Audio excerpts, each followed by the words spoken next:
तरफ से खींचते स्वस्तिक बनाते, उस स्वस्तिक पर दीपक हुआ। 31वां वर्ष शुरू हो रहा है। बड़ा दिया कुटुंब के बड़े व्यक्ति ने, समाज के श्रेष्ठ व्यक्ति ने जलाया। फिर सब लोग मिलकर कहे, पृथ्वी आपके लिए सुखदायी हो, जन्म दिवस की बधाई हो। जल आपके लिए सुखदायी हो, जन्म दिवस की बधाई हो। आकाश तुम्हारे लिए सुखदायी हो, देवता तुम्हारे लिए सुखदायी हो, पड़ोसी तुम्हारे लिए सुखदायी हो, माता पिता कुटुंबी सुखदायी हो, देवों का देव परमेश्वर तुम्हारे लिए सुखदायी हो। जन्म दिवस की बधाई हो, बधाई हो, बधाई हो। और भी कई शब्द और कई शुभकामनाएं जोड़ सकते हैं। भगवान की आरती की, भोग लगाया, तुलसी के पत्ते मिलाए, बाद में प्रसाद खाया। ये तो हो गया आपका जन्म दिवस भारतीय पद्धति से उन्नति के तरफ जाने का। और वो जो करते ना, फूंकते और थूकते हैं, ये तो भाई मंकी ब्रांड छाप। जन्मदिवस तुमको मनाना है तो हम इनकार नहीं कर सकते, लेकिन सलाह तो देंगे कि सावधान हो जाओ। हम फिर चलते राम सीता लक्ष्मण के पास। राम जी अगर साधारण पुरुष होते तो दो भाई, उनको ये कंट्रोल कर लेता रावण का सैन्य और रावण का कुचक्र। आखिर रावण जब मरा है तब भी दोनों हाथ जोड़ते हुए कहता है कि श्री राम के चरणों में मेरा प्रणाम हो। ये राम महान कि जो क्रॉस पर खीले खाकर पोटियस पायलट की हाजिरी में बेचारे दम तोड़ गए, वो तुम्हारा भगवान बड़ा कि मेरा राम कृष्ण और गणपति भगवान बड़ा। अब तुम ही विचार करो। व्यास भगवान ने जगत के उद्धार के लिए समाधि करके युग युगांतर कल्प कल्पांतर में भगवान के अवतारों का सुमरण किया और जो लीलाएं दिखी उसको श्लोकबद्ध करते गए। अब श्लोक लिखते तो फिर समाधि करनी पड़ती है। गणपति जी का आवाहन किया, गणपति जी प्रकट हुए और गणपति जी ने लेखनी उठाई। 18,000 श्लोक, 12 स्कंद, 335 अध्याय श्रीमद् भागवत के अभी दुनिया में दुनियादारों को सुख शांति देने वाले हैं। ये गणपति जी की करुणा वरुणा का ही प्रसाद है, तुम्हारे हमारे जैसों का काम नहीं है। ऐसे गणपति जी को कृष्ण निहारते स्नेह से।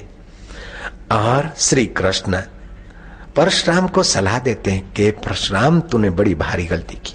न पार्वती परा साध्वी, न गणेशात परो वशी। इस त्रिभुवन में इंद्रियों को संयत करने वाला, इंद्रियों को वश में रखने वाला, गणपति के समान कोई वशीकरण वाला संयमी पुरुष नहीं है। ऐसे गणपति को तुमने साधारण समझकर अपना परशु महाराज तुमने बहुत भारी गलती की, जल्दी शरण जा। कृष्ण भगवान परशुराम को कहता है तू मेरा भक्त है तो गणपति के शरण जा। और धर्मांतर कहते हो, धर्मांतर वाले गणपति को हाथी जैसा भगवान, ऑपलेस भगवान कहते हो। तुम्हें शर्म आनी चाहिए, तुम्हें भारतवासियों की माफी लेनी चाहिए। जयराम जी बोलना पड़ेगा। अब परशुराम ने प्रार्थना शुरू की, गणेशम एकदंतम च हेरंबम विघ्न विनायकम। तब से गणपति जी का एक दंत। भक्त लोग गाते हैं, एक दंत दयावंत चार भुजाधारी, मस्तक में सिंदूर सुहे चूहे पर सुहारी। जय गणेश जय गणेश जय गणेश देवा, माता आपकी पार्वती पिता महादेवा। लडवन का भोग लगत संत करत सेवा, हार चढ़े फूल चढ़े और चढ़े मेवा। जय गणेश जय गणेश जय गणेश देवा। हम छोटे थे मंदिरों में गाते थे, बड़ा आनंद आता था, मजा आता था। लेकिन इस देवता की एक विलक्षणता ये भी है कि इसके रूप विग्रह से भी हमें बहुत प्रेरणा मिलती। दर्शन शास्त्र के अनुसार इनके रूप को देखें तो हाथी के शरीर के अनुसार उनकी आंखें बहुत छोटी है, फिर भी सुई जैसे छोटे से वस्तु को भी हाथी की आंख देख लेती है। अर्थात गणों का स्वामी, कुटुंब का अगवा, समाज का अगवा पैनी दृष्टि वाला होना चाहिए। ये गजानंद के रूप से प्रेरणा मिलती है। गणपति की सूंड लंबी है, अर्थात जो कुटुंब का गण का स्वामी हो, बड़ा हो, उसको दूर की गंध आनी चाहिए कि क्या षड्यंत्र हो रहा है, क्या बाजार तेजी हो रही है, शेयर बाजार का क्या होने वाला है, मार्केट कैसा है वैसा है। जो ऑफिस का वातावरण का कंपनी का बड़ा हो, उसको गणपति की नाई दूर की गंध का जरा ख्याल आएगा, तभी बिजनेस अच्छा चलेगा। जयराम जी बोलना पड़ेगा। हाथी के कान सुपड़े जैसे होते हैं, जैसे सुपड़े में धान धान तो रहता है, कचरा चला जाता है, ऐसे कुटुंब का समाज का आगेवान सुने तो सबकी, सार सार ले बाकी का कचरा, सच्चा न माने, तभी कुटुंब में समाज में आगेवानी में गठबंधन रहेगा, नहीं तो गठबंधन टूट जाएगा। जयराम जी बोलना पड़ेगा। अब परशुराम ने पार्वती की स्तुति की, गणेश जी की स्तुति की। गणेशम एकदंतम च हेरंबम विघ्न विनायकम लंबोदरम शूर्पकर्णम गजवक्त्रम गुहाग्रजम रक्षमाम रक्षमाम जगन्माता अपराधम रक्षसमे रक्षमाम जगन्माता अपराधस रक्षस्मे शिशुनाम अपराधेन कुतो माता ही कुष्यति रक्षमाम। इस प्रकार गणपति जी की और माँ पार्वती की स्तुति करते करते परशुराम उनके चरणों में पड़ा, और माँ पार्वती कहती है कि मुझे जैसा गणपति पुत्र बेटा परशुराम, तुम भी मेरे पुत्र समान हो, तुम्हारा यश होगा, तुम निर्विघ्न जाओ। और आप अब मैं आपको क्या बताऊं, उस देवी की नकल मैं नहीं कर सकता हूं। माँ पार्वती जैसा हृदय और समझ मेरी कहाँ है जयराम जी की। आप तो इतना ही मानो कि माँ पार्वती को प्रणाम हो, गणपति जी को प्रणाम हो, शंभ सदाशिव को प्रणाम हो, दुनिया भर के सभी महापुरुषों को प्रणाम हो, सभी धर्मों का जय जयकार हो, लेकिन आपका और सभी का मंगल हो। ऐसा मंगलकारी जीवन और समझ होनी चाहिए। मंग धातु से मंगल शब्द बना है। वर्णा नाम अर्थ संघा नाम रसना नाम च छंदामसी मंगला नाम च कर्तारो वंदे वाणी विनायको।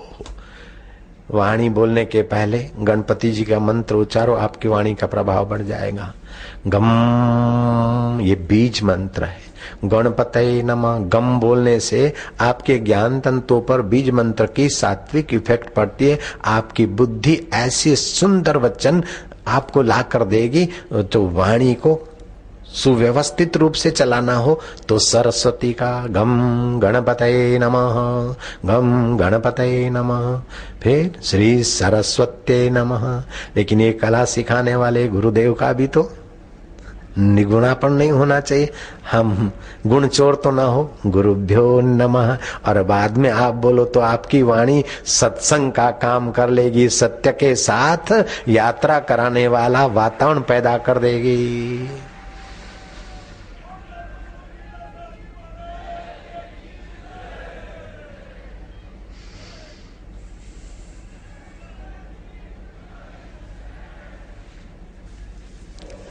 चार से 6 बजने का सोचा था, अब 7 तो बज ही रहे हैं। अब मैं आपको अधिक क्या बिठाऊं। आप शिवरात्रि की रात को अगर जागरण कर सकें तो मुझे प्रसन्नता होगी। गाय का घी मिल जाए, उसका दिया जला सके, और 1.25 लाख मंत्र बड़ा आसान मैं बता देता हूं। 10-10, 20-20 या 100, 200, 500 आदमी, 10,000 आदमी को बताऊं जाकर कहीं शिविर में। ऐसा मंत्र नहीं, ये तो सभी के जीवन में उपयोगी ऐसा मंत्र है। गुरु मंत्र तो दीक्षा लेने वालों को ही बताऊंगा।